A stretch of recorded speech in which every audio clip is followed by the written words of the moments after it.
Buongiorno, bentornati con Focus TG, sono le 12 in punto, una strage in Francia, purtroppo un altro caso, un attacco, un attentato da parte di un profugo siriano, un richiedente asilo, è successo ad Annecy, 4 bambini sono in pericolo di vita, 8 le persone che sono state ferite da quest'uomo armato di coltello in un parco pubblico, bambini che erano in compagnia dei loro genitori, non abbiamo ovviamente altri particolari se non queste immagini in diretta che arrivano dal parco pubblico in cui è avvenuto l'attentato. L'uomo è stato catturato, è successo alle 9:45 di questa mattina, un adulto è rimasto ferito, purtroppo sembra che ci possano essere altre vittime di questo squilibrato, almeno si ritiene che si tratti di uno squilibrato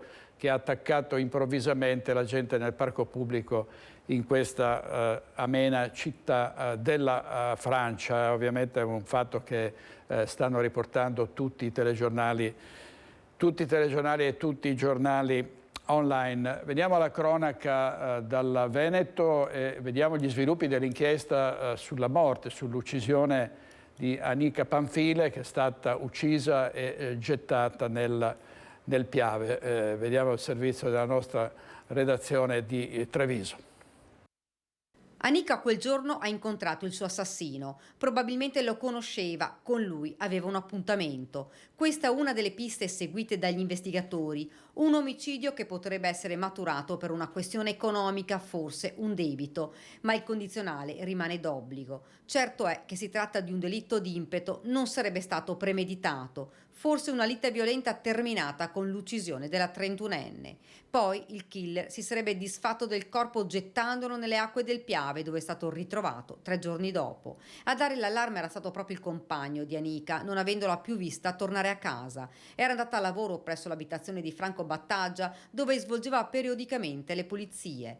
Poi di lei si erano perse le tracce. L'uomo avrebbe detto agli investigatori che quel giorno la 31enne era preoccupata perché doveva dei soldi a qualcuno. Lui le avrebbe prestato 5.000 euro, la metà del debito, sempre secondo la sua versione. Ma di quei soldi che Anika doveva a qualcuno, il compagno ha sempre sostenuto di non sapere nulla. Insomma, un mistero ancora troppo fitto. Mancano tra l'altro gli esiti degli ulteriori accertamenti effettuati dall'anatomopatologo, accertamenti che potrebbero rivelare ulteriori novità. Sul fronte investigativo si stanno analizzando i tabulati delle chiamate ricevute e fatte dalla donna. Forse l'assassino l'aveva chiamata, le aveva dato un appuntamento. Si indaga a 360 gradi, nulla viene tralasciato. All'appello continuano a mancare la borsa ed il cellulare di Anika. Dove sono finiti? Il killer potrebbe averli gettati altrove, lontano dalla donna, per depistare le indagini, oppure perché nel telefonino c'erano messaggi compromettenti. Servizio di Daniela Sizzia, il PR 27enne che aveva stuprato diversi anni fa una quindicenne, è stato condannato definitivamente a 8 anni, però non si rassegna e ha fatto sapere chi mi ha causato questa condanna mi deve vendicare. Vediamo. Chi mi ama mi vendichi, scritto a chiare lettere su Instagram. Appena ascoltata a Roma la sentenza di rigetto del ricorso presentato alla Corte di Cassazione che lo condannava in modo definitivo a scontare 6 anni di carcere per violenza sessuale. Si è sfogato sui social Filippo Roncato, 27 anni, di Loreggia, invitando gli amici a fare giustizia per lui che in tutti questi anni si è proclamato innocente perché la minorenne, a suo dire, sarebbe stata consenziente.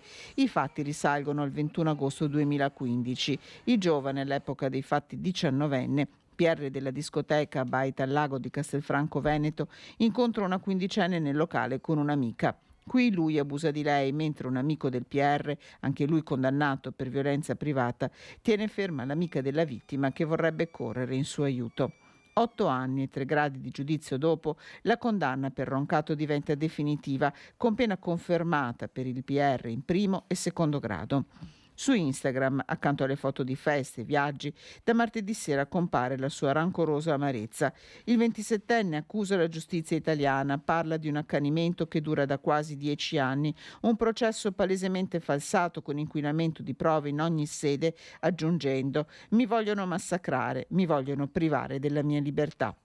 Il titolo di quel post scatena immediate reazioni con numerose approvazioni nascoste dietro i cuoricini. Per la vittima, adesso 23enne, è di nuovo gogna sui social, un terribile ritorno al passato per la ragazza che ripiomba nell'incubo vissuto 8 anni fa, come racconta l'avvocato che l'ha seguita. All'inizio era stata sottoposta veramente ad una gogna mediatica attraverso i social, quindi aveva solo 15 anni, quindi è stata veramente durissima. Ancora stamattina mi scriveva: avvocato, devo ancora realizzare, non ci posso ancora credere, non ci credo che sia finita e che mi abbiano creduto. E restiamo sulla cronaca giudiziaria. Aveva dato del mafioso al Presidente della Repubblica Sergio Mattarella in un post su Facebook, e oggi in tribunale l'ex sindaco di Resana, consigliere di opposizione, Loris Mazoratto, è stato assolto. Sentiamolo all'uscita insieme ai suoi avvocati. Io non mi sono mai permesso di contestare il Capo dello Stato, che è una figura che rappresenta noi italiani, è il difensore della Costituzione. Il mio attacco è stato politico, verso quei politici che hanno in campagna elettorale, ero presente io, hanno parlato con me, quando hanno parlato di tagli, di nessun obbligo, di libertà di scelta, si sono rimangiati tutte le parole. E questo non va bene, perché è contro quelli che sono i principi etici e morali di una politica al servizio dei cittadini. Io da sempre ho lottato a favore dei miei cittadini, ho sempre difeso le categorie più deboli. Qui invece abbiamo visto che i privilegi continuano a essere mantenuti in un paese in cui c'è una crisi veramente incredibile, e su questo voglio ringraziare i miei legali, l'avvocato Cagnin e l'avvocato Zanon, che mi sono stati vicino e che da subito hanno capito la mia posizione. Non è perché sono stato assolto che devo ringraziare loro, è perché è stato il mio modo di lavorare da anni. Vedete, questa è una t-shirt che io utilizzo dal 2014, quando ero sindaco. Io ho detto anzitempo quello che sarebbe successo oggi. Vedete, Renzi è a forma di Dracula che uccide l'italiano medio, Draghi con il super aspirone del soldone che toglie la parte monetaria ancora prima che succedesse il crack delle banche, e lo vediamo con la cessione di sovranità. Questo è un disegno politico verso il nostro paese, e io ho sempre giurato lealtà alla Costituzione e manterrò fede alla Costituzione. Mazoratto è stato rinviato a giudizio a seguito dell'autorizzazione a procedere come previsto dal Codice di Rito. L'autorizzazione a procedere è data al ministro di allora, Cartabia. Ed è grazie alla novella legislativa del ministro Cartabia che lui adesso è stato assolto, perché avendo consentito che i reati con pena minima inferiore ai 2 anni siano considerati anche fatti lievi, la offesa che lui ha arrecato al Capo dello Stato è stata considerata ipotesi lieve e quindi è stato mandato assolto proprio per questa ragione. Quindi di Cartabia è stato ferito, ma la Cartabia ci ha ridato la soluzione. Chi di Cartabia ferisce, di Cartabia perisce, si potrebbe dire.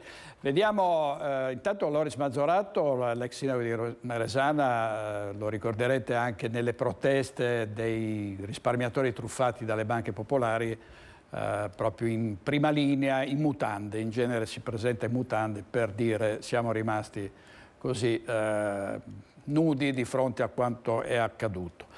Ancora cronaca, purtroppo incidenti stradali a Raffica, c'è stato un morto ad Agna, la vittima è un 56enne.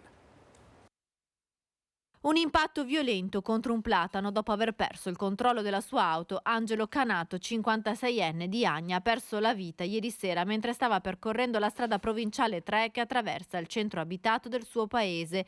L'uomo, ex titolare di un negozio di arredamento, era da solo a bordo della sua Peugeot. All'improvviso ha perso il controllo dell'auto, ha sbandato e non è riuscito a rimettersi in carreggiata, centrando in pieno un platano a bordo strada. Alcuni automobilisti che hanno assistito allo schianto hanno immediatamente immediatamente chiamato i soccorsi. Sul posto anche i vigili del fuoco per estrarre il conducente dall'auto. Nonostante l'arrivo immediato dei medici del 118 e dell'elisoccorso e i numerosi tentativi di rianimazione, purtroppo il 56enne è deceduto sul posto. I carabinieri di Piove di Sacco sono intervenuti per deviare il traffico e per i rilievi dell'incidente. Angelo Canato lascia la moglie e una figlia. Ed è stato un sorpasso azzardato a quanto pare a causare la morte di Simone Filippi, il 18enne di San Giorgio delle Pertiche, che si è scontrato con l'auto condotta dallo zio. Avrebbe sorpassato una serie di auto finendo poi contro un veicolo. Sarebbe questa la causa della morte di Simone Filippi, il 18enne di San Giorgio delle Pertiche, ispirato nell'azienda ospedaliera di Padova dopo 4 giorni di agonia. Tragica fatalità: alla guida di una di queste auto c'era lo zio del 18enne. L'incidente è accaduto giovedì scorso. Dopo l'impatto con il veicolo, il 18enne, studente dell'Istituto Severi di Padova, è stato sbalzato sull'asfalto dopo un volo di alcuni metri. Le ferite si erano rivelate da subito gravissime, nonostante il 18enne indossasse il casco di protezione, tali da causare la morte dopo 4 giorni di ricovero. Sul fatto è stata aperta un'inchiesta dalla Procura di Padova a carico di ignoti. Nel frattempo è stato concesso il nulla osta alla sepoltura dello sfortunato studente. Fatti di una gravità inaudita, così il ministro degli Interni Piantedosi ha commentato gli episodi di violenza avvenuti all'interno del carcere di Verona. Sono stati indagati altri 17 agenti di polizia dopo l'arresto di sei poliziotti e di un funzionario, e l'inchiesta ovviamente sta proseguendo, vediamo gli sviluppi. Lo scandalo si allarga a macchia d'olio, così come cresce il numero degli indagati per gli abusi sciocchi in questura a Verona, fatti che, se confermati, sarebbero di una gravità inaudita. Le parole contenute in una nota del ministro degli Interni Matteo Piantedosi, diffusa in giornata. Oltre ai 5 arrestati, ora ci sono altri 17 indagati che devono rispondere di falso o omissione in atti d'ufficio. In pratica avrebbero coperto i colleghi girandosi dall'altra parte, pur essendo a conoscenza di un modus operandi incompatibile con chi indossa quella divisa. Per loro la procura scaligera ha avanzato il GIP la richiesta di applicazione di misure interdittive, anche se in realtà il questore Roberto Massucci aveva già adottato lo spostamento d'ufficio. Non passa ora senza che si aggiungano nuovi dettagli, scorci d'inferno in quelli che dovevano essere controlli di routine con destinatari prevalentemente extracomunitari e senza tetto. Sono stato usato come uno straccio per pulire la mia stessa urina, ha riferito Nicolae Daiu, 56 anni, cittadino rumeno senza fissa dimora. E poi le botte, l'uso sistematico di spray al peperoncino, gli insulti anche razzisti, tra le presunte vittime pure una donna. Tutto ruoterebbe attorno ai 5 uomini che si trovano ora agli arresti domiciliari: Alessandro Migliore, napoletano di 25 anni, Doris Colpini, veronese di Bussolengo di 51, Federico Tommaselli, 31enne catanese, Filippo Failarifici, 35 anni, milanese, Roberto Darold, bellunese di 45 anni. A incastrarli soprattutto intercettazioni telefoniche ambientali, telecamere e cimici posizionate dai colleghi della Mobile. Un'indagine prima interna, poi giudiziaria. No a gogne mediatiche, dicono i sindacati, ma la questione è anche politica, con la deputata trevigiana Rachele Scarpa intenzionata a depositare un'interrogazione al Viminale. Per tutelare tutti quegli operatori, agenti delle forze dell'ordine che invece svolgono il loro lavoro nel pieno rispetto delle regole, ecco, io penso che sia necessario adottare soluzioni di sistema, quindi sì alle bodycam e sì ai codici identificativi. Sul punto si apre un dibattito mai sopito, già sollevato nei casi Cucchi e Aldrovandi. Io credo che la stragrande maggioranza degli agenti siano agenti che fanno benissimo il proprio lavoro e che quindi non sia necessario codice identificativo o bodycam. Ricordiamoci che le forze dell'ordine già oggi sono bersaglio di delinquenti e non vedo il motivo di mettergli un numero addosso per farli identificare magari durante manifestazioni, tipo quando vediamo certi atti al di fuori degli stadi, piuttosto che durante certe manifestazioni quando devono intervenire. A non riconoscere che c'è una minoranza che in nome di quella divisa fa queste cose vuol dire vivere in un altro pianeta, quindi bisogna agire. Il blitz antispaccio l'altro giorno in via Piave a Mestre, con la scoperta di un laboratorio per raffinare la droga, e poi 27 indagati, tra questi un tunisino che si è suicidato nel carcere di Venezia. Vediamo il titolo della Nuova di Venezia: suicidio in carcere, la moglie della vittima denuncia grave negligenza nei controlli. Silvia Padoan, compagna del tunisino di 38 anni che si è tolto la vita, ha detto: li avevo avvertiti delle sue intenzioni. Marino Occhipinti, l'ex poliziotto delle stragi della Uno Bianca, da anni in carcere a Padova, ha patteggiato 2 anni per maltrattamenti nei confronti della ex compagna. Si è sempre professato innocente, ma ha deciso di patteggiare a 2 anni per chiudere l'ulteriore vicenda processuale che lo vede coinvolto, questa volta per maltrattamenti nei confronti della sua ex compagna. Marino Occhipinti, ex componente della banda della Uno Bianca, era accusato di aver maltrattato una donna mentre era in regime di libertà condizionale a Padova. La denuncia risale al 2022. La compagna non si è costituita parte civile, non erano state chieste né emesse misure cautelari. Il giudice per le indagini preliminari ha consentito a disporre il minimo della pena con la riduzione di 1/3 per il patteggiamento. L'inchiesta per maltrattamenti aveva portato alla revoca della libertà condizionale per Marino Occhipinti, l'ex poliziotto condannato all'ergastolo per i delitti commessi con il gruppo criminale che tra il 1987 e il 1994 uccise 23 persone e ne ferì altre 100 tra Bologna, Romagna e Marche. Occhipinti si trova in carcere al Due Palazzi a Padova. Andiamo in diretta a Romano Dezzelino da Monica Smidlerle, perché è esploso un grosso pneumatico in un'area di servizio, è rimasto ferito un operaio. A te la linea, Monica. Buongiorno a tutti, mi trovo a Romano Dezzelino in via Bassanese. Qui questa mattina intorno alle 8 si è verificato un infortunio sul lavoro che è avvenuto all'interno dell'officina che vedete alle mie spalle. Un uomo di 50 anni, dipendente del distributore, è rimasto ferito durante le operazioni di sostituzione dei pneumatici di un'auto. Per cause in corso di accertamento, uno dei pneumatici è scoppiato investendo appunto il dipendente. Subito sono scattati i soccorsi sul posto, i sanitari del SUEM dell'ospedale di Bassano. Qui è arrivata l'ambulanza e l'auto medica. L'uomo è stato portato al pronto soccorso in codice rosso. Subito le sue condizioni sembravano serie, sembravano gravi. Fortunatamente poi è andato lentamente migliorando. L'uomo si trova ancora all'ospedale San Bassiano, attualmente in codice verde, ma continuano gli accertamenti. Sulle cause c'è un grande punto di domanda. Ci diceva il titolare che in 50 anni di attività non è mai capitato che scoppi un pneumatico, quindi sono in corso naturalmente gli accertamenti per fare chiarezza sull'episodio. Quello che è importante in questo momento è che le condizioni del dipendente stiano lentamente migliorando. Da Romano Dezzelino è tutto, la linea torna allo studio. Grazie molte, grazie a Monica Smidlerle. Parliamo spesso di mancanza grave di personale in tutti i settori. I ladri non mancano mai e sono sempre al lavoro. Vediamo l'ultimo colpo a Vigonza all'interno di una villetta. In una sola ora sono riusciti a scassinare la cassaforte e a fare razzie in una villetta di Vigonza. Una banda di professionisti, quella che ha svaligiato l'abitazione di via 8 febbraio nella frazione di Busa. I ladri sono riusciti a rubare alcuni orologi Rolex, gioielli e contanti, un bottino che si aggira attorno a alcune decine di migliaia di euro. Le indagini sono state affidate ai carabinieri della stazione di Pionca di Vigonza. I ladri sono entrati in azione nel pomeriggio del 6 giugno forzando la porta d'ingresso. In pochi minuti hanno messo a soqquadro l'abitazione trovando la cassaforte che è stata divelta. Dopo aver compiuto la razzia sono scappati. I militari dell'Arma stanno cercando di capire se dalle telecamere di sorveglianza della zona e dei negozi vicini si possa risalire a qualche targa sospetta che possa far individuare la banda di malviventi.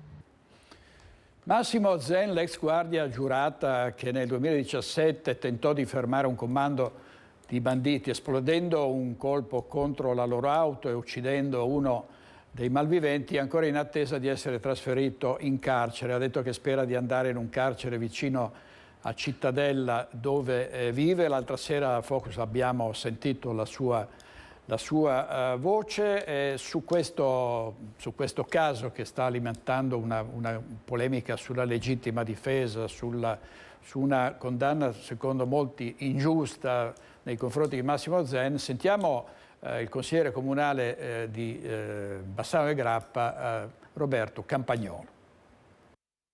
La notizia della condanna della guardia giurata di Cittadella a 9 anni di carcere per omicidio volontario del bandito che stava fuggendo dopo aver messo a segno 4 colpi in banca sta facendo discutere, e molto. Tanti i dubbi sollevati anche dall'ex vice sindaco di Bassano, originario della città murata, Roberto Campagnolo. Io sono rimasto abbastanza stupito, nel senso che è chiaro che c'è chi stava facendo il suo lavoro, magari interpretandolo in maniera eccessivamente zelante, possiamo dire, e chi invece stava infrangendo la legge.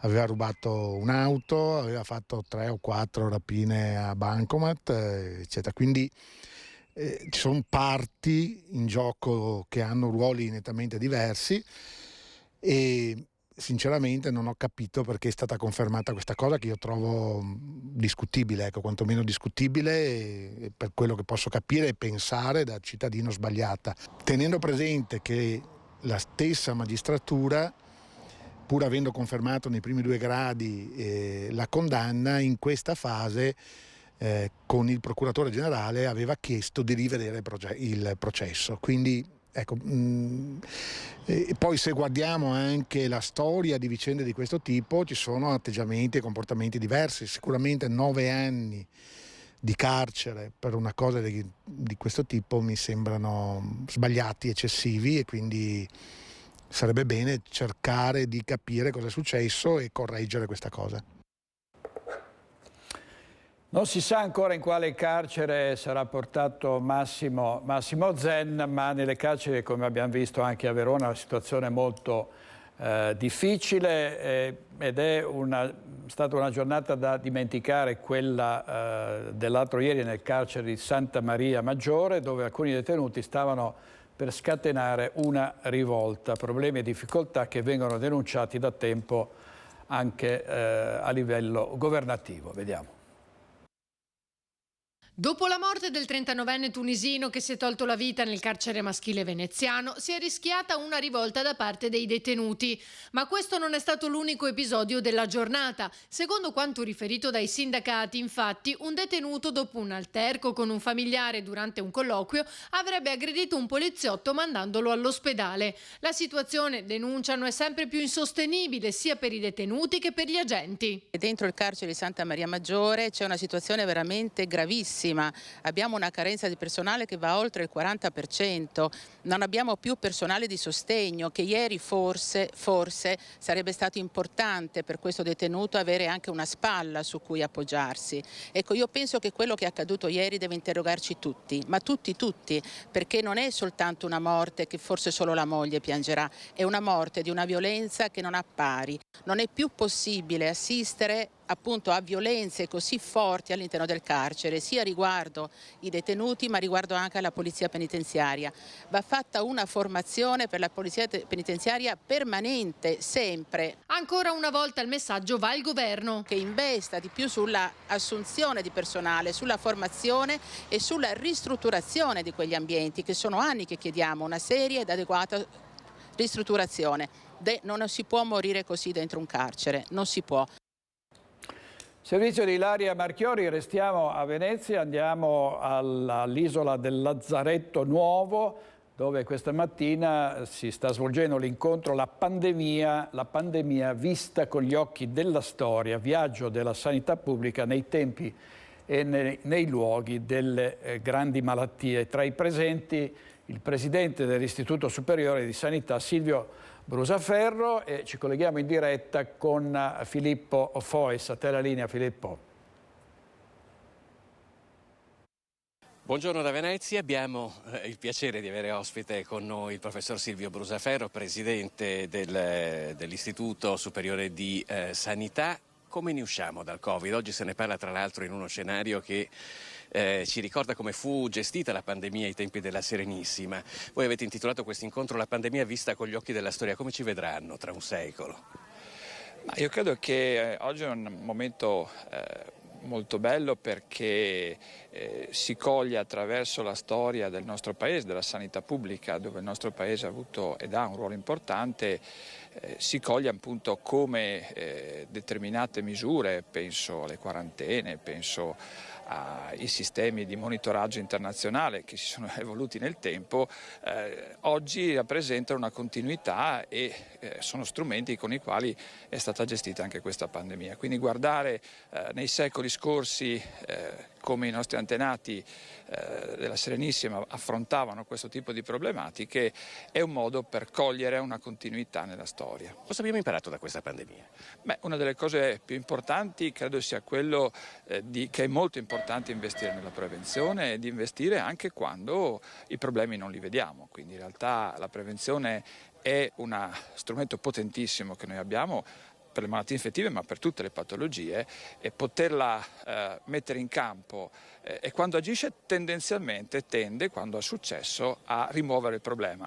Ma il fatto che il problema non c'è vuol dire che funziona e quindi dobbiamo continuare a investire su questo tipo di tematica. Quindi credo che lo sforzo che dobbiamo fare tutti è di investire sempre più sulla prevenzione per garantirci salute e benessere. Grazie al dottor Silvio Brusaferro, presidente dell'Istituto Superiore di Sanità, e noi restituiamo la linea allo studio. Grazie Filippo, poi ti chiederemo nuovamente un altro collegamento dall'isola del Lazaretto. Adesso sentiamo un durissimo intervento del consigliere regionale del Partito Democratico Jonathan Montanariello sulla interruzione di alcune tratte ferroviarie che non prevedono autobus sostitutivi per i disabili. Sentiamo il messaggio che ha lanciato via social. In questo video sarò molto duro, ma lo farò con cognizione di causa, perché quello che sta accadendo trascina la nostra regione, in barba a quello che ci vogliono far credere il presidente Zaia o l'assessore De Berti, a livello del terzo mondo.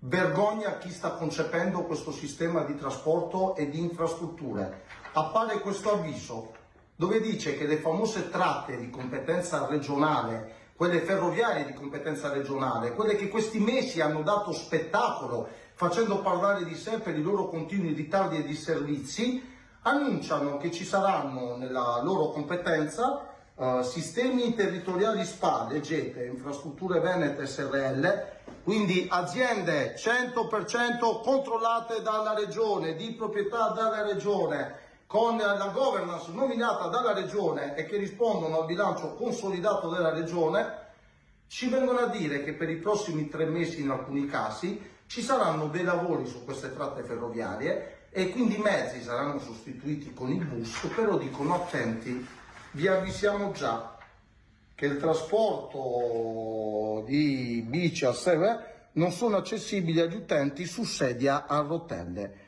Non sono accessibili agli utenti su sedia a rotelle. Quindi gente che prende quel treno, che ci ha contattati, deve stare 3 mesi nel Veneto virtuoso, la locomotiva, quel Veneto veloce che Zaia ci ha detto che siamo sempre i fenomeni, 3 mesi senza andare a lavorare perché il trasporto pubblico regionale Veneto dice già negli avvisi che se sei in carrozzina non puoi prendere il mezzo che sostituirà il treno. Vergogna, vergogna, vergogna. Ho scritto personalmente per dei vie brevi al presidente Zaia, oltre ad aver presentato immediatamente un'interrogazione in commissione, e chiedo al presidente Luca Zaia che ci dia a questo punto non solo una spiegazione, ma che rimuova la governance di queste aziende. Chi gestisce queste aziende ha permesso questo avviso pubblico in Veneto, degno da Striscia la Notizia, deve andare a casa, non può lavorare per la nostra regione.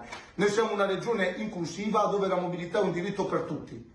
E quindi su questo, Presidente, esprimiti, non pensare sempre a cincischiare e a non entrare nel merito dei problemi. Rimuovi subito quella governance che non è degna della nostra regione. Questo è il messaggio di Jonathan Montanariello, poi ovviamente daremo anche la replica eventuale della regione. Torniamo all'isola del Lazaretto a Venezia perché Filippo Fois in compagnia adesso del presidente dell'Agenzia Italiana del Farmaco, il professor Giorgio Palù, si sta parlando di pandemia. A te la linea di nuovo, Filippo.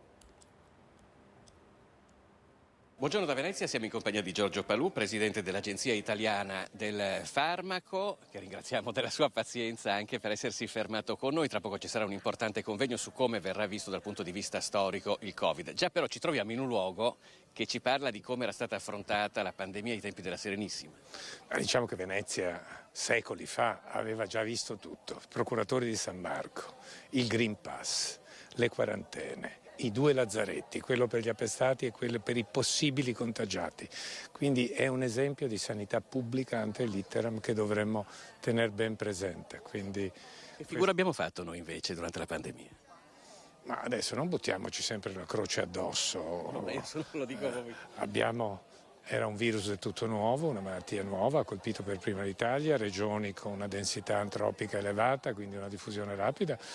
Però diciamo che abbiamo messo in atto quelli che erano provvedimenti proprio che la Repubblica adottava secoli fa, quindi quarantena, Green Pass, zone gialle, verdi, eccetera.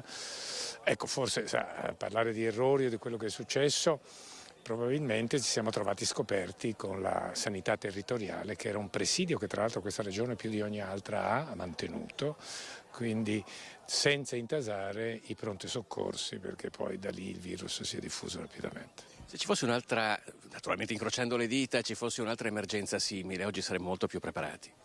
Sì, io credo, non solo abbiamo finalmente istruito un nuovo piano pandemico, ma abbiamo anche la conoscenza e sappiamo, ecco, sarebbe una tragedia che non imparassimo dagli errori o che le calamità non ci dessero una lezione. Qual è la lezione? La lezione è di andare a cercare prima che arrivino il virus, il batterio, l'agente pandemico, prima che ci colpisca. Quindi investire in studi e ricerche, in preparazione e risposta, ma soprattutto, ecco, per quanto riguarda la mia disciplina, in virologia evoluzionistica che studi l'ambiente dove questi virus vivono, mutano, eccetera, perché stiamo cambiando il pianeta. Ultima battuta, un'ultima domanda che volevo rivolgerle riguarda l'atteggiamento che hanno avuto alcune persone che non hanno accettato per esempio le misure anti-Covid e ultimamente un fenomeno preoccupante che si sta verificando in Italia non solo, che è l'aggressione al personale medico. Ma c'è sempre una parte inconscia del nostro cervello che reagisce, chi non reagisce, diciamo, nei tempi critici, quindi impulsivamente, istintivamente, sono quelle cosiddette trappole mentali che ereditiamo da 3 milioni di anni fa, quando dovevamo adeguarci al pericolo non avevamo ancora la capacità critica di valutare. Grazie al professor Palù e buon lavoro, la lasciamo andare, allora noi restituiamo la linea allo studio. Grazie molto a Filippo Fois, al professor Palù, prima abbiamo sentito anche il professor Brusaferro. Intanto ovviamente si ritorna ai mesi in cui la pandemia ha fatto molte vittime, sotto accusa sono finiti i vari politici, tra questi soprattutto il ministro Speranza, l'ex ministro della Sanità Speranza, l'ex presidente del Consiglio Conte. Il Tribunale dei Ministri, accogliendo la richiesta della Procura di Brescia, ha archiviato le posizioni di Conte e di Speranza tra i 19 indagati nell'inchiesta sull'epidemia per epidemia colposa e omicidio plurimo, che sono accuse pesantissime da parte dei PM di Bergamo sulla gestione della prima ondata di Covid in Val Seriana, quindi nessuna poi condanna da parte del Tribunale dei Ministri per Conte e Speranza. Sentiamo il commento del presidente, l'attuale presidente del Movimento 5 Stelle. Accolgo positivamente la decisione del Tribunale per i reati ministeriali di Brescia di archiviare con formula amplissima la mia posizione di indagato per la questione Covid. Questo mi ripaga anche dell'impegno, perché i giudici sottolineano nero su bianco che sarebbe addirittura stato irragionevole in quel momento, per le informazioni che si avevano, una diversa decisione visti i diritti di rango costituzionale che erano in gioco. Questo ovviamente mi conforta personalmente, ma rimane sempre il dato di una grande perdita per la comunità collettiva, tantissimi morti, tantissima sofferenza, tantissimo dolore.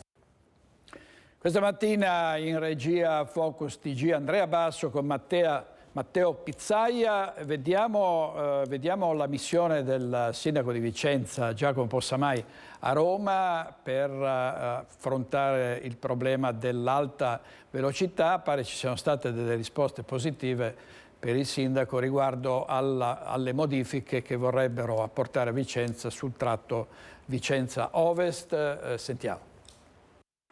Annuncia significative aperture Giacomo Possamai a conclusione dell'incontro romano sulla TAV, in cui il sindaco si è confrontato insieme alla vicepresidente del Veneto Elisa De Berti con il commissario straordinario dell'alta velocità alta capacità Verona-Padova Vincenzo Macello e i tecnici di RFI. Un primo confronto relativo all'ingresso della TAV nella parte ovest della città, in cui sono state illustrate le proposte di modifica al progetto attuale. Abbiamo presentato le nostre proposte, le nostre richieste di modifica, in particolare sulla parte ovest del progetto sull'alta velocità, alta capacità, e quindi la modifica della stazione centrale per come è prevista oggi sostanzialmente interrata, il tema di Ponte Alto che verrebbe abbattuto per 2 anni e che presenterebbe enormi problemi alla viabilità cittadina, e poi altri interventi importanti per i quartieri dei ferrovieri di San Lazzaro, quindi il tema del cavalcavia di via Maganza, l'aspetto del sottopasso di via dell'Arsenale, tante questioni che abbiamo posto al tavolo.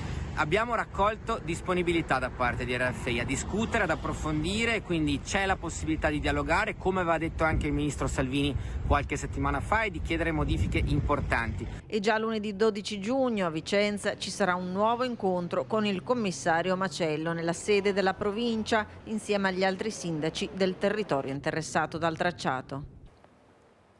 Servizio di Luisa Bertini. La polemica sugli autovelox sta infuriando in tutto il Veneto, fioccano le multe del dispositivo posizionato dai vigili a Romano Dezzelino, così come quelle rilevate dai velox lungo la strada del Costo. Il sindaco di Romano Bontorin si difende: preferisco le multe che piangere i morti sulla strada, ha detto.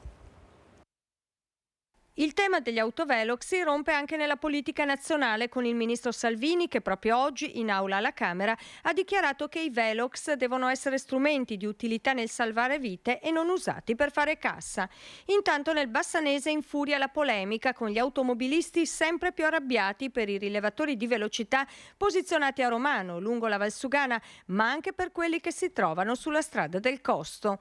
Le multe fioccano a decine, a centinaia. Sui social i toni si alzano e anche le segnalazioni alla nostra redazione si moltiplicano. 150 le multe consegnate stamattina solo ad Asiago, scrive questa residente, che ne ha ricevute 3 in un colpo solo.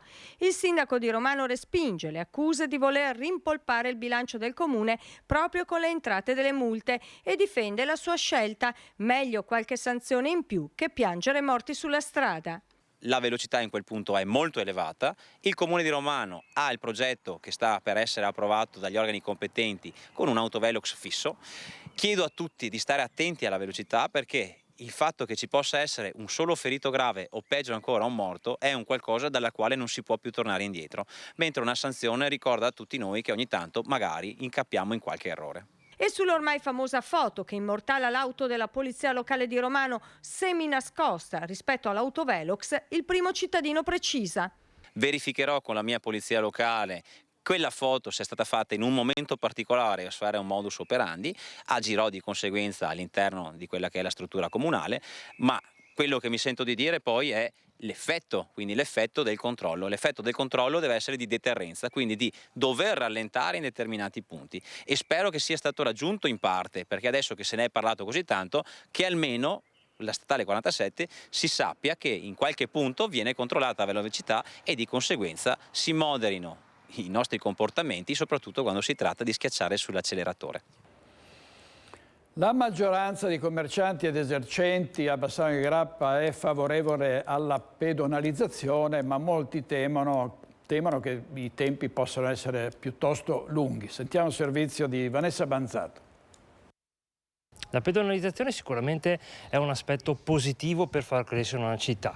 Ovviamente pedonalizzazione significa che tutta l'area deve essere fruibile dai pedoni, mezzi perfino di residenti esclusi. Quindi una situazione come Bassano del Grappa, dove contiamo moltissimi parcheggi interni, garage, stalli auto in tutto il centro storico, la vedo molto difficile da attuare. È una cosa che sarebbe da un certo punto di vista anche carina, bella da attuare, ma è veramente a volte improponibile per i troppi residenti e troppi parcheggi privati che ci sono in centro storico. Insomma, bell'idea la pedonalizzazione del centro storico di Bassano, ma pare siano molti gli ostacoli per attuarla, almeno secondo gli addetti ai lavori, i rappresentanti di commercianti ed esercenti che hanno un chiaro polso della situazione in città e che da anni stanno lavorando sul tema. Negli ultimi anni, sicuramente post-Covid, l'aumento del turismo è evidente anche a Bassano, perciò qualche soluzione si deve sicuramente cercare di trovare, o almeno sedersi e provare a trovarla insieme la soluzione. Poi se viene meglio, se non viene ma c'è fiducia. La proposta avanzata dal Consiglio di quartiere centro storico di fare un'intera settimana senza auto sarebbe accolta benissimo, ma serve, dicono, il contributo dell'intera città. Se la vediamo in chiave di promozione del centro storico, sicuramente unendo le forze si può fare qualcosa di incredibile, quindi aumentare i plateatici, fare degli spazi espositivi straordinari, quindi sicuramente è un'ottima iniziativa, ma se facciamo una promozione della città è giusto che ognuno ci metta del proprio. Vediamo un'altra storia dai giornali online. Il titolare li licenzia e sparisce. A Este gli operai fondano una cooperativa e si ricomprano il capannone. La storia della cooperativa sociale disoccupati, nata sulle ceneri della fallita GS Montaggi, una storia di riscatto imprenditoriale e sociale culminata con l'acquisto totale dell'edificio di via da Vinci. E dicevamo, uno dei drammi di tante imprese è quello della mancanza di personale, e proprio per questo motivo ha chiuso una pasticceria storica nel Trevigiano dopo 86 anni di vita, ed è passata di mano, l'hanno rilevata i cinesi. Sentiamo in diretta Edi Kaliman. A te la linea, Edi. Buongiorno ai nostri telespettatori. Siamo a Roncade, nella storica gelateria e bar del signor Giuseppe De Lazzari, un'azienda storica, un'azienda familiare, quasi 90 anni di storia, che si trova oggi a cedere l'attività. Signor Giuseppe, come mai? Allora, innanzitutto il Covid ha notevolmente cambiato i tempi, il modo di fruire del locale, delle persone, e ovviamente ha ridotto anche inevitabilmente gli incassi. Poi questo ha innescato anche problemi con il personale, quindi turnover, mancanza di trovare personale ultimamente, e quello effettivamente ci ha portato a prendere la decisione che poteva essere solo o di cessare l'attività o di cedere a qualcun altro con la nostra filosofia. E in questo abbiamo trovato la famiglia di Anna, che appunto darà continuità con la nostra filosofia locale e l'opportunità ai clienti di avere comunque il posto d'incontro come prima. Anna è una giovane signora di origini cinesi che ha deciso di prendere in mano questa storica attività di famiglia e dare continuità a quella relazione che i clienti di Roncade cercano quotidianamente. Quindi non solo continuità per l'azienda, ma anche un importante punto di incontro anche multiculturale che per la città di Roncade è importante. Sì, ritengo che dare l'opportunità anche ad altre persone di altre etnie, altri ambienti o comunque di altre nazionalità sia comunque ormai di comune visione, che si trova anche in tanti altri posti, città eccetera, quindi non credo ci siano più tanti pregiudizi come una volta in questo senso, e credo invece ci siano buone opportunità per poter legare con loro e comunque dare l'opportunità di accedere anche a locali come il mio, da poter dare anche continuità alla clientela e al modo di fare e di proporsi, come eravamo noi. Noi quindi auguriamo questo in bocca al lupo e a un grande avvenire ancora, tutto da scrivere. Da qui è tutto.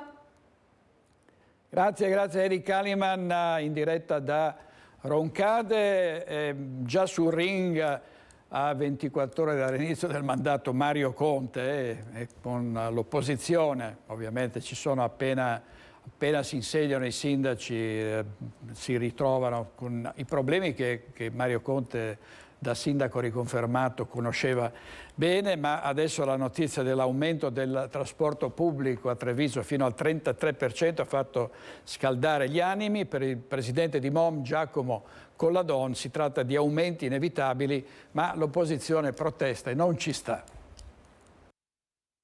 Oggi siamo dovuti intervenire da un punto di vista di bilancio per riuscire a far fronte a quel piano degli investimenti che riteniamo importante, dai nuovi magazzini alle nuove stazioni di Castelfranco, di Treviso. La prima cosa che contestiamo è la tempistica, che questo era un aumento che era annunciato da ormai un anno e chissà come mai si aspetta proprio passare le elezioni per approvarlo, ricordo con l'unanimità, quindi anche con l'approvazione del Comune di Treviso.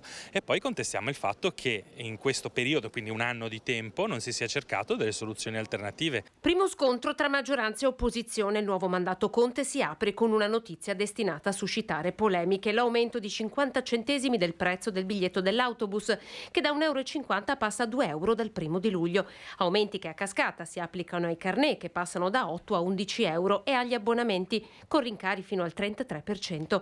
Inevitabile ritoccare le tariffe, chiosa il presidente Colladon. Abbiamo resistito un anno con il balzo di gas e benzina. Adesso è arrivato il momento. Gli aumenti che noi abbiamo subito nell'anno 2022, soprattutto per i costi di trazione, l'abbiamo detto 1000 volte, superano i 3,5 milioni. E quindi per avere un equilibrio economico-finanziario avevamo l'unica possibilità, era quella di agire sulle tariffe.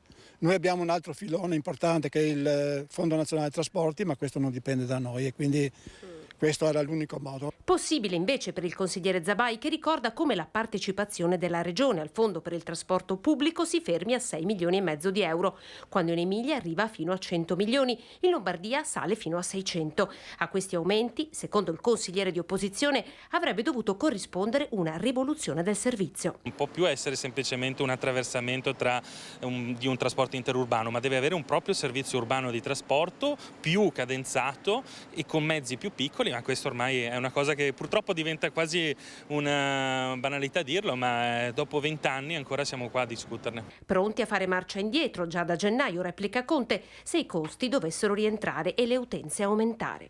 L'opposizione è ancora in campagna elettorale, forse non si sono resi conto che hanno sonoramente perso. Se vogliono continuare tutti i giorni, a partire anche dal primo consiglio comunale, a ululare alla luna, insomma lo lascio fare a loro. Questo è il sindaco di Treviso Mario Conte, quindi abbiamo sentito maggioranza e opposizione, sentiamo cosa ne dicono i cittadini. Fa piacere, ottimo, proprio bene. Io vengo da Napoli, quindi non ne sapevo niente. Però Quanto costa Napoli? i biglietti, penso 1 euro, 1,5 euro. Sono tanti 2 euro secondo lei? Forse un pochettino sì, 2 euro. A 1,50 € può andare bene, 2 euro mi sembra un po' troppo, insomma. Sì, secondo me un pochino sì, perché magari piuttosto che aumentare sul servizio pubblico potrebbero venire un po' più incontro, visto che abbiamo già tantissimi aumenti e la vita al giorno d'oggi è molto molto cara. Io prendo l'extra urbano, quindi costerebbe penso ancora di più. Non penso sia tanto positivo perché costa già, mi pare che il mio costi 3,75, una cosa del Costerà 4,20. Forse un po' tantino. Io studio a Trieste, quindi là lo prendo spesso e là il biglietto urbano costa 1,40 €.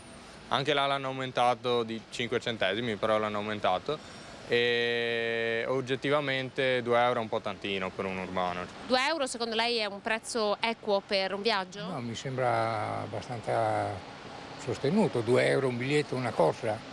No, è caretto. Ci adatteremo, cosa vuole fare? È aumentato tutto, è peggio il cibo, no? Sono tanti, sono 4.000 lire, se lo fai a bordo diventano 4, è tutto raddoppiato, è un po' un casino. Non so se siete d'accordo con me. Troppo alta, sì. Anche perché chi fa poco tratto, l'autobus 2 euro, fa a piedi piuttosto. Così non è che posso farci molto io sinceramente. Quindi non rinuncerà insomma all'autobus? Non si può rinunciare perché è una necessità, ecco. E dai cittadini continuiamo a ricevere molte critiche, molte proteste indirizzate all'UL 7 Pedemontana a Bassano del Grappa, in particolare per il San Bassiano. Vediamo cosa ha detto, come ha commentato questa situazione il segretario bassanese del PD Tasca. La sanità veneta e la sanità di Bassano virano sempre di più verso la sanità privata. Il pubblico perde spazio e chiaramente gli utenti cosa fanno? Devono curarsi e quindi vanno verso le strutture private che sono sempre di più nel nostro territorio. Però il privato fa il suo lavoro, è il pubblico che ci preoccupa. Un pensiero condiviso da migliaia di cittadini, di famiglie che sulla sanità locale, sulle liste d'attesa, sui disagi nell'ULSS 7 Pedemontana continuano a manifestare appunto preoccupazione e insoddisfazione. Le segnalazioni non accennano a diminuire, anzi, più si va avanti e più la pazienza dei pazienti è messa a dura prova. Pazienti che, è bene sottolinearlo, vanno considerati tali non perché devono essere pazienti, e cioè devono sopportare, ma perché sono malati. E nella cura di qualsiasi malattia il fattore tempo è determinante. Ecco che anche il segretario del PD di Bassano, Luigi Tasca, prende spunto da una segnalazione per rimarcare quanto il problema nell'ULSS 7 sia esteso. Una prenotazione fatta nel mese di aprile del 2022 viene mandata a giugno del 2023 e parliamo di un paziente che tra l'altro ha anche delle problematiche. Poi questa persona che mi ha segnalato il problema mi chiama e dice: guardi, avevo la visita a giugno, mi hanno chiamato 3 giorni prima per dirmi che me la spostavano, ma senza darmi una data. Beh, uno che aspetta più di un anno per un'ecografia, cosa fa? Va dal privato. E questo è un sistema che penalizza le persone che non possono permetterselo. Solo chi può pagare può curarsi. Non è questa una sanità di eccellenza, quella dell'ospedale di Bassano. Servizio di Alex Giuliano, andiamo in pubblicità 2 minuti e poi torniamo con voi. Tante notizie ancora, i collegamenti con i nostri inviati a tra poco.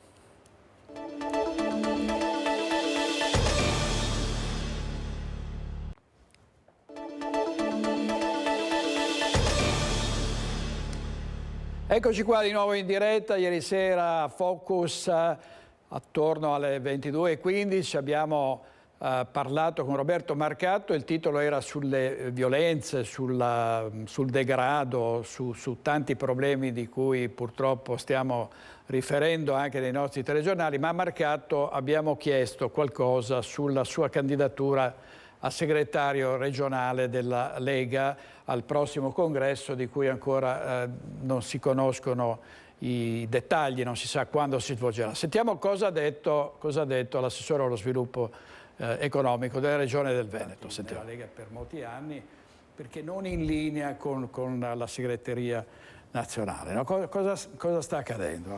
Anche c'è in vista il congresso per la segreteria regionale, per cui c'è anche uno scontro tra diverse anime del partito.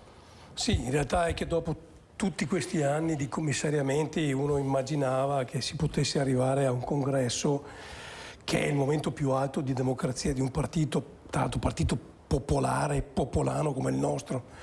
Uno immaginava che si potesse arrivare con un po' più di serenità, ecco. E invece ci stiamo avvicinando al congresso, ecco, l'ha detto lei, con violenza. E guardi, veramente quello che stiamo vedendo ha i contorni della farsa. Parlo solo degli ultimi 10 giorni, neanche degli ultimi. Cioè noi avevamo fatto un direttivo regionale per decidere il regolamento del congresso, dove un articolo del regolamento prevedeva che, siccome è sempre stato così, vanno a votare i delegati, votati dai militanti, e poi gli istituzionali, cioè sindaci dei comuni capoluogo, presidenti di provincia, consiglieri regionali, assessori regionali, parlamentari e europarlamentari. È sempre stato così. Questa volta, siccome gli istituzionali non pendono verso l'attuale dirigenza, allora fanno un regolamento che dice che gli istituzionali, il loro voto vale 1/5 rispetto agli altri. Io l'ho definita una vaccata giuridica, questo l'ho proprio detto in ho usato questa definizione elegantissima, e sono riuscito a interrompere, ovviamente, a sospendere il direttivo e a cassare questa norma assolutamente idiota. E allora, siccome poi si doveva trovare una soluzione, allora hanno tolto questa e hanno detto però tutti quegli istituzionali che non sono in regola con i versamenti volontari non hanno diritto di voto, e improvvisamente sui giornali vengono messi alla gogna tutti i consiglieri regionali che, secondo qualcuno, nessuno di questi avrebbe mai versato il dovuto. Dopodiché ieri finalmente vanno al vedo e si scopre che in realtà è stato un errore in un foglio di Excel della segreteria. Ma guardati, questi sono rimasti per 3 giorni a bruciare a fuoco lento, sputtanati ovunque, dai militanti, si sono prese parole da tutti, e poi invece era stato un errore, guarda caso, e poi è rivolto agli istituzionali. Nel frattempo, cosa hanno fatto? Hanno preso una serie di militanti, guarda caso delegati, guarda caso non di area dell'attuale dirigenza, e questi sono stati espulsi. Non sappiamo ancora, nessuno ha visto le carte, ma da quello che si legge nei giornali, e poi le notizie sono state date ad arte ai giornali, sono motivazioni per cui metà del partito dovrebbe essere espulso per le stesse motivazioni. Se penso per esempio che una delegata di Padova è stata espulsa per posizioni Novax, cioè mi ricordo durante il Covid il mio partito non è proprio stato chiarissimo sulla posizione sui vaccini. Avevamo parlamentari in piazza con i Novax che protestavano contro i provvedimenti dei governatori regionali della Lega, e questi sono là ancora tranquilli, beati pacifici. Questa è stata... Allora, 3 cose così gravi in 10 giorni, a pochi giorni dal congresso, non sappiamo ancora quando si fa. Non c'è ancora la data. No, perché anche qua non si deve sapere, che è un segreto di Fatima. Ha i contorni della farsa e sono elementi però di violenza che stanno appesantendo pericolosamente il congresso regionale, che invece di essere il momento più bello e più alto della dialettica politica all'interno di un partito come il nostro, diventerà l'ennesimo scontro fra bande, e questo tra l'altro non aiuta sicuramente la situazione politica del partito. Noi l'anno prossimo abbiamo 3 appuntamenti importantissimi: la tornata delle amministrative, quella importante, le europee e le nuove province, cioè 3 appuntamenti su cui noi ci giochiamo tutto.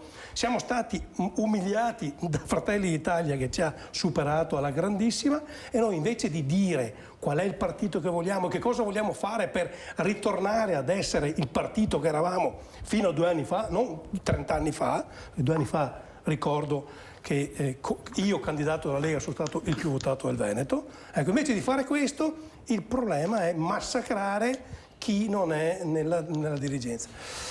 Cioè, in tempi normali, in un partito normale, con queste 3 cose che io le ho detto, verrebbe azzerata la dirigenza di un partito. E invece si candidano a gestire il futuro del partito. Ecco, Assessore, lei si candida alla segreteria regionale, si è parlato di un ticket con Manzato? Assolutamente no. E chi mi chiede se sono disposto a fare un passo indietro, io sul tavolo metto la mia storia. Un esempio: nel 2019, ultimo anno prima del Covid, quando si era in una normalità che poi è stata distrutta dal Covid, io in 3 mesi ho fatto certificati 98 incontri pubblici per la campagna elettorale, non mia, degli altri. 98 incontri pubblici per le campagne elettorali. Non li fa neanche Salvini. Questa è la mia storia. Sono l'uomo più votato del Veneto. Ho cicatrici pesantissime, perché ho fatto delle lotte che tutti conoscono. La sconfitta di Flavio Tosi è dovuta al sottoscritto e a quell'esercito di folli che ha avuto il coraggio di andare contro a quel sistema di partito. Mi sono sempre messo in prima linea, ho sempre fatto le battaglie. La prima battaglia su Onichini l'ho fatta io da segretario provinciale, e quindi qualcuno mi chiede: ti sposti tu per... Sì, se la persona che viene proposta ha una storia più forte della mia, una visione più forte della mia, un amore dei militanti più forte di quello che hanno nei miei confronti. Se è così, io mi sposto in 30 secondi. No. E questo era lo sfogo, l'intemerata di Roberto Marcato ieri sera a Focus. Roberto Marcato detto Pitbull, non Pitbull, Bulldog. E restiamo in tema e vediamo cosa succede sul versante degli orsi. Ne è stato avvistato uno dalle fototrappole a Sonego sopra Fregona e c'è molta apprensione, ma il sindaco ha detto era soltanto di passaggio. Sì, è di passaggio, ma se uno passa a sua volta davanti a un plantigrado di queste dimensioni, insomma, c'è da preoccuparsi. Vediamo.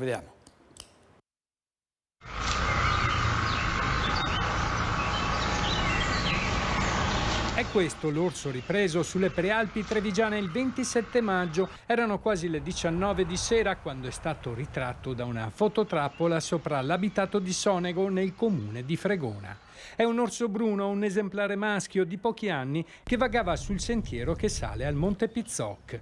La scoperta è stata fatta da alcuni cacciatori che utilizzano la fototrappola per la caccia al cinghiale. La zona, le ultime case che vediamo qui, la zona appena dietro. Sono stati allertati i carabinieri forestali di Vittorio Veneto e i servizi forestali regionali che dopo varie perlustrazioni hanno accertato che il mammifero non era più presente nella zona. Anche il primo cittadino rassicura i residenti. Transitano per il nostro territorio perché di fatto basta che uno vada a vedere il territorio ormai è diventato quasi tutto boschivo e quindi si trovano nel loro habitat naturale. Presenze, come ripeto, ne abbiamo avute anche negli anni passati, però di fatto non ha mai creato nessun problema sul territorio. E a pensarla nello stesso modo sono anche gli abitanti di Fregona e Sonego. L'orso c'era già secoli prima. Gli orsi sono comunque presenti adesso, penso che comunque siano di passaggio. Non è la prima volta che viene, era già stato visto ancora diciamo 4-5 anni fa, sì che camminano però qua non rimangono. Siamo tranquilli. È innocuo secondo me. Sì, ha più paura di noi. Qui ci troviamo nel bosco dove l'orso è stato filmato dalla fototrappola. A poca distanza si trovano delle case. Nemmeno questo apicultore che abita a ridosso del bosco ha subito degli attacchi alle sue arnie, sebbene gli orsi siano ghiotti di miele. Non c'è da aver timore? No, quello lì è di passaggio e basta. Non è stanziale, perché femmine non ce n'è, quindi lui va. Nessun rischio anche per gli escursionisti. In caso di incontro il suggerimento è di allontanarsi facendo rumore, magari utilizzando un fischietto che a distanza allontana l'orso. Andiamo sulle piccole Dolomiti, dove purtroppo è crollato l'uomo del gruppo Carega e ha lasciato sola la sua cosiddetta sposa. Le montagne vicentine perdono davvero un simbolo, solo uno dei due torrioni è rimasto a svettare. C'è stato un sopralluogo del comune, il sindaco di Recoaro ha detto valuteremo se ci saranno interventi da fare per la messa in sicurezza. Una coppia di rocce erano un profilo caro agli amanti della montagna vicentina, uno di fronte all'altra, l'uomo e la donna sul gruppo del Carega, Recoaro Terme, meta di molte escursioni domenicali. Oggi resta solo la donna, la guglia dell'uomo è crollata l'altra notte facendo collassare il torrione su se stesso. Queste le immagini del sopralluogo di stamattina, effettuato per verificare dove sono finiti i detriti di questo crollo. Questa la base dell'uomo che si è spostato verso il vallone dietro la donna. Siamo molto dispiaciuti chiaramente a Recoaro perché era un esempio, era un valore, la storia insomma della montagna nostra di Recoaro Terme, frequentata fra l'altro da grandi appassionati e è stata definita con questi due nomi a suo tempo. È una forma di lutto, vorrei dire, nel nostro paese perché faceva parte delle caratteristiche nostre. Quello che è l'unico aspetto positivo è che per nostra fortuna non è successo niente, non ha coinvolto nessuna persona, anche considerando il fatto che la cosa si è svolta durante la notte del lunedì sera. Tanti gli amanti del sentiero del CAI 113 che dal rifugio Cesare Battisti alla Gazza raggiungono il rifugio Scalorbi e che non vedranno più quel pezzo di paesaggio vicentino, e adesso il Comune sta valutando se ci saranno interventi da fare per la messa in sicurezza. Vedremo più avanti come amministrazione se dobbiamo fare degli interventi sulla messa in sicurezza. Andiamo in diretta a Riese Pio X con Alex Giuliano insieme ai Carabinieri. Vediamo cosa si sta facendo a Riese per la sicurezza e la viabilità. A te la linea, Alex.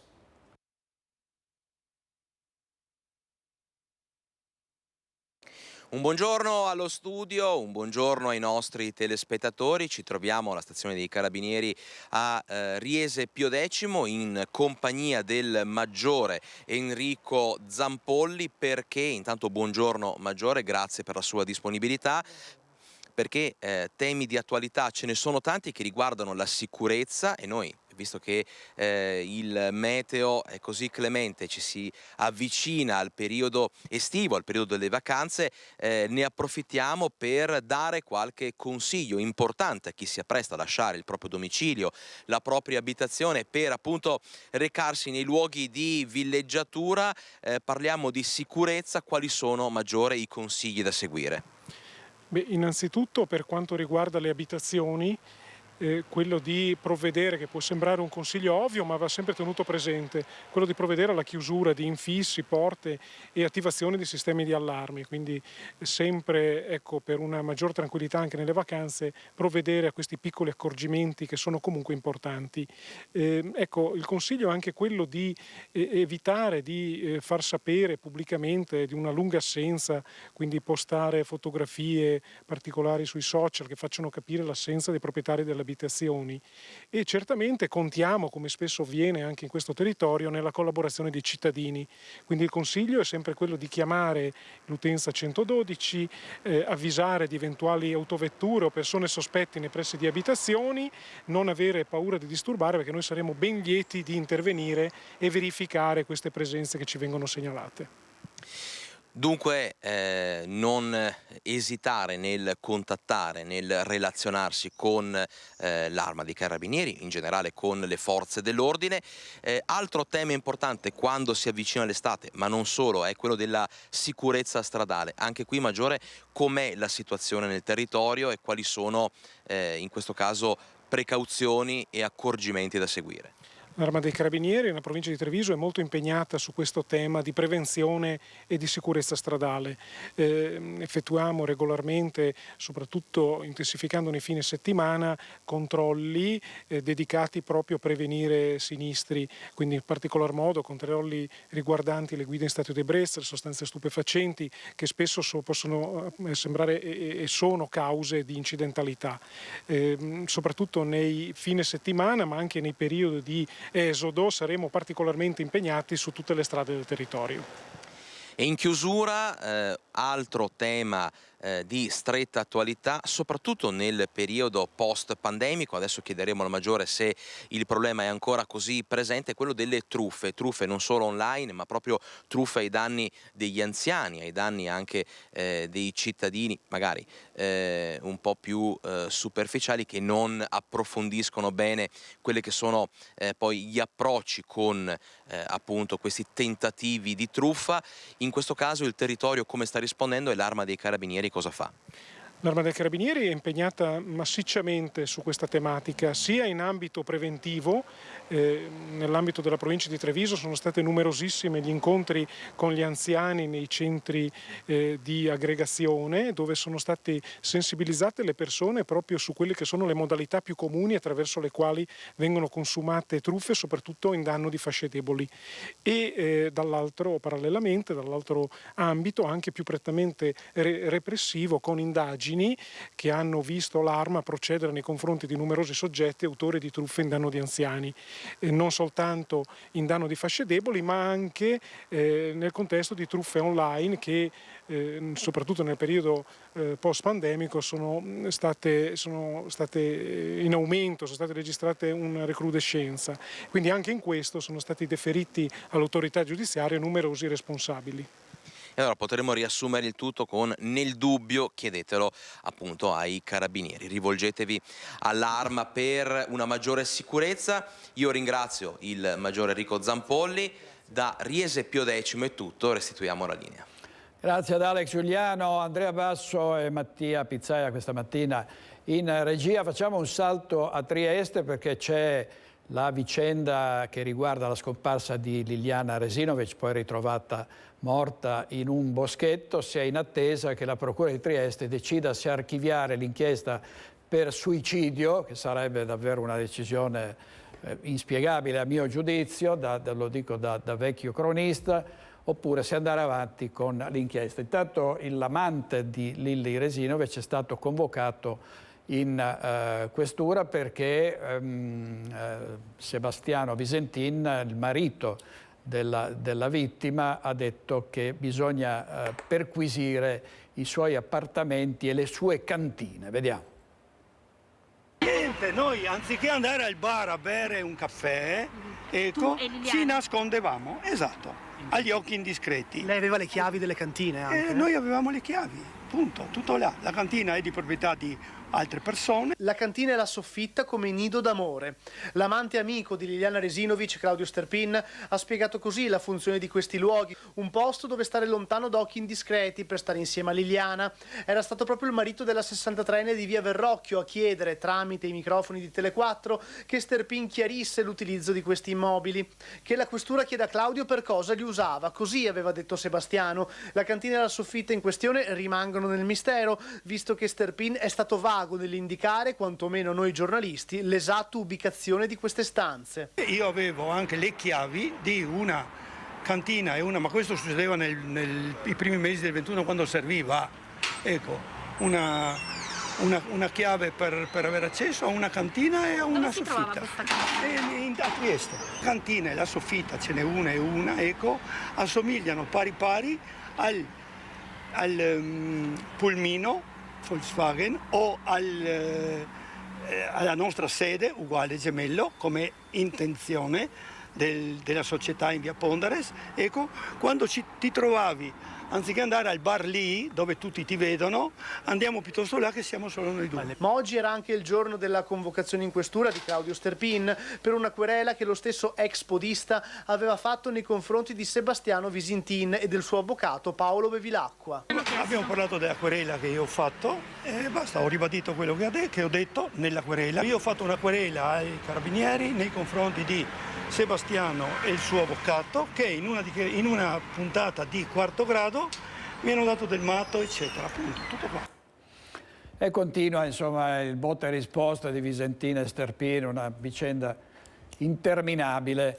Torniamo alla politica, perché già nel 2024 si potrebbe votare direttamente per le province. Ricordate la riforma di Renzi che le aveva praticamente svuotate, le eleggevano i sindaci, insomma un cambiamento che a molti non è piaciuto con la riforma del Rio, e ieri c'è stato un importante passaggio in Commissione Senato. L'ente essenziale, dice il presidente della provincia di Treviso, Stefano Marcon, che deve tornare a poter funzionare. Vediamo. Si ipotizza di andare nel giugno del 2024, la fase transitoria oggi proposta da questa legge congelerebbe i consigli in scadenza a dicembre 2023, sono la stragrande maggioranza dei consigli provinciali a livello nazionale, e quindi si arriverebbe in concomitanza alle prossime elezioni amministrative anche con il ritorno all'elezione del Presidente e del Consiglio provinciale. Fino a pochi mesi fa per qualcuno era fantapolitica, oggi è più che una ipotesi il ritorno all'elettività delle province, e c'è già una data, la primavera 2024. Nelle scorse ore infatti è arrivata un'accelerazione con l'unificazione in Commissione Affari Costituzionali al Senato di ben 9 proposte di legge. Il nuovo testo adesso seguirà l'iter parlamentare, ma la volontà politica della maggioranza è quella di chiudere quanto prima la partita. Dal Sant'Artemio parte un appello all'unità. Io spero che non si arrivi a fare una battaglia politica politica e campale su questo riordino di un ente che è costituzionale, lo ricordo, è all'interno della Costituzione, anche perché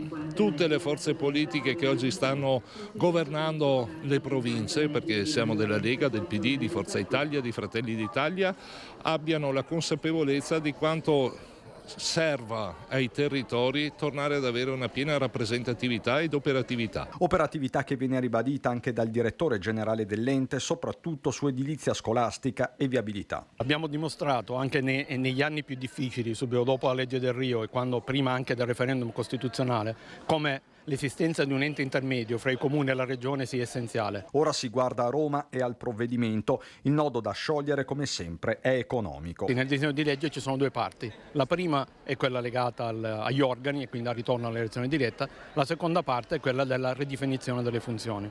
Un terzo aspetto che purtroppo manca è quello legato alle risorse finanziarie, perché tutto può essere fatto se ci sono adeguate risorse e personale sufficiente a svolgere le funzioni. Sullo sfondo una campagna elettorale ancora ipotetica, ma tutta da organizzare. Lei ci sarà?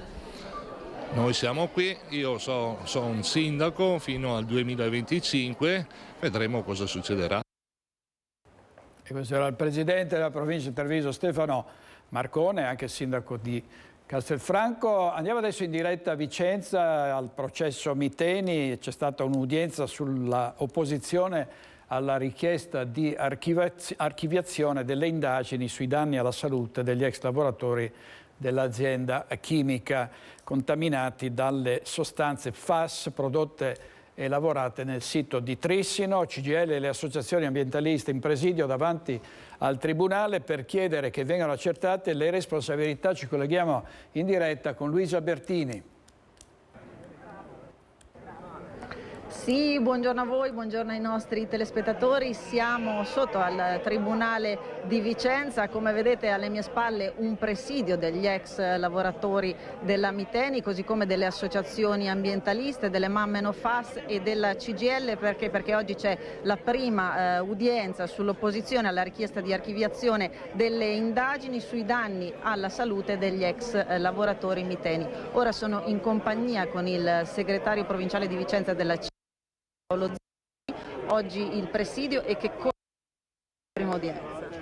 Ci aspettiamo che oggi il GIP accolga le nostre obiezioni e quindi riapra le indagini per accertare la verità, quindi capire cos'è accaduto all'interno dello stabilimento, accertare le responsabilità rispetto a quanto è avvenuto, e cioè questo enorme accumulo nel sangue di FAS tra i lavoratori miteni. Parliamo di una platea di circa 500 lavoratori.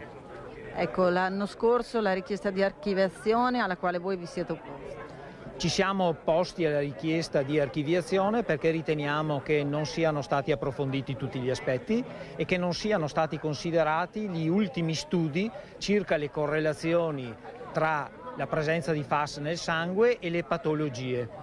Ricordiamo inoltre che lo stesso INAIL ha riconosciuto per ben 19 lavoratori la malattia professionale per bioaccumulo di FAS nel sangue. Ecco, io ringrazio Giampaolo Zanni e restituisco a voi la linea allo studio. Grazie molte a Luisa Bertini, collegata dal Tribunale di Vicenza. Andiamo in pubblicità altri 2 minuti e poi torniamo di nuovo con voi. Focus TG a tra poco.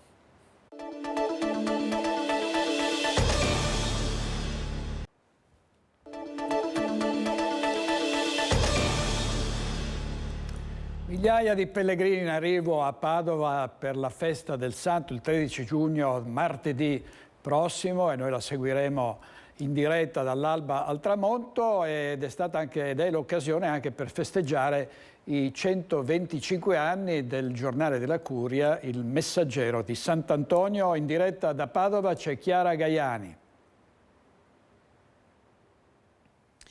Buongiorno, continuiamo il nostro percorso verso il 13 giugno, festa di Sant'Antonio. Siamo all'interno del Messaggero di Sant'Antonio con il direttore del periodico che compie quest'anno 125 anni, quindi ringraziamo padre Massimiliano Patassini. 125 anni di vita, ma una rivista che è sempre giovane seguendo lo spirito di Sant'Antonio. Certo, allora davvero una bella storia che stiamo cercando di portare avanti, iniziata nel 1898, in quel periodo si festeggiavano gli anniversari di Sant'Antonio e i frati hanno pensato proprio di iniziare questa nuova avventura sulla scia un po' di quello che Sant'Antonio ha fatto nella sua vita, che è stato quello di predicare il Vangelo, e si è voluto cercare di riproporre la voce di Sant'Antonio, parlando anche un po' della nostra basilica e cercando di sostenere quelle opere di carità nate nel nome proprio del Santo. Ecco, questo è un po' lo spirito iniziale che anche oggi, in modalità diverse, cerchiamo di portare avanti, soprattutto cercando di parlare un po' a tutti, come faceva Sant'Antonio, capace di parlare ai semplici, ai piccoli, ai poveri, ma anche alle persone più altolocate, ai ricchi, anche magari ai tiranni certe volte. Ecco, con questo spirito cerchiamo di portare avanti il nostro lavoro con la collaborazione di tanti. Padre Massimiliano, vorrei vedere la copertina dell'ultimo numero del Messaggero di Sant'Antonio. Lei diceva Sant'Antonio parlava con tutti, ha parlato anche con i pesci. Ecco, abbiamo ripreso proprio questo tema negli 800 anni, proprio un anniversario quest'anno, della predica ai pesci, evento che, ecco, è avvenuto a Rimini proprio 800 anni fa.